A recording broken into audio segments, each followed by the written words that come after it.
a literal 6-day calendar creation model that God created the earth in 6 days and rested on the seventh day. And those were literal 24-hour days. Rusty Carter heeft in het dagelijkse leven een bedrijf van vloerbekleding. Maar hij ziet het als zijn roeping om kinderen en volwassenen de waarheid bij te brengen over de schepping en de aarde. Vandaag doet hij dat in de dierentuin van Denver in Colorado. Who knows what BC stands for in BC Tours? Yes. Before Christ is a great guess, but that's not the right answer. Yes. Biblically correct. We want to be biblically correct. We want to be BC, not PC, not politically correct. So today we might even say the J word. What's the J word? Jesus. All right, our creator and designer. So we'll see how the animals were created for a particular design.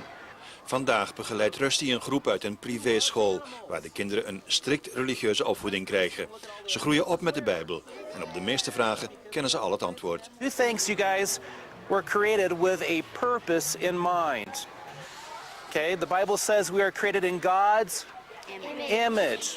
Therefore, we are different than the animals.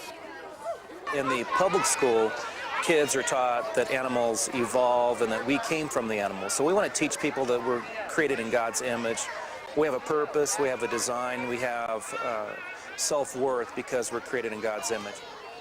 Were cats designed with a purpose and design, or did they evolve by chance? They have a design, don't they? Why did God give the cats such sharp claws? Yes. To climb trees. To climb trees and to get traction. Was there death before the fall? Before Adam and Eve sinned, was there death in the world? No. So would they need sharp claws for tearing up other animals? Or for protection? No, they wouldn't need that for protection, would they?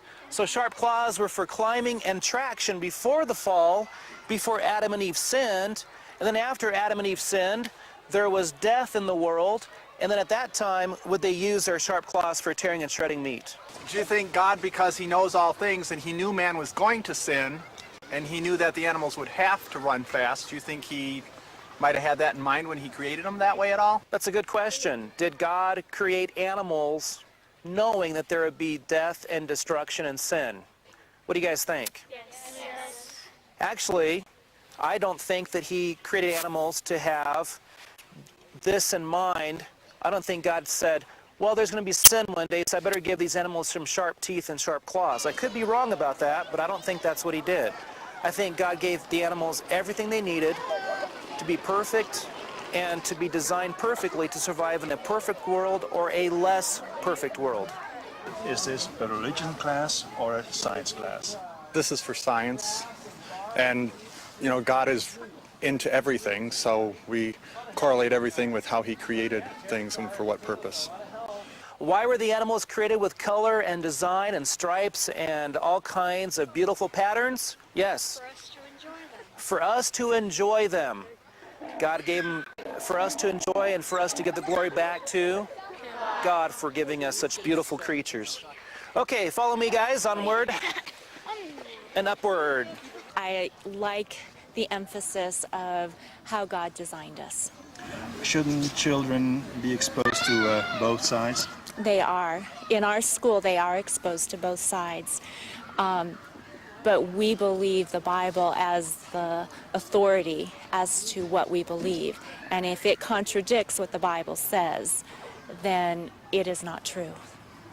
Have you heard about evolution? Yes, I've heard about it and I've never really believed it. Would you like to know more about it? No, not really. Vlak naast de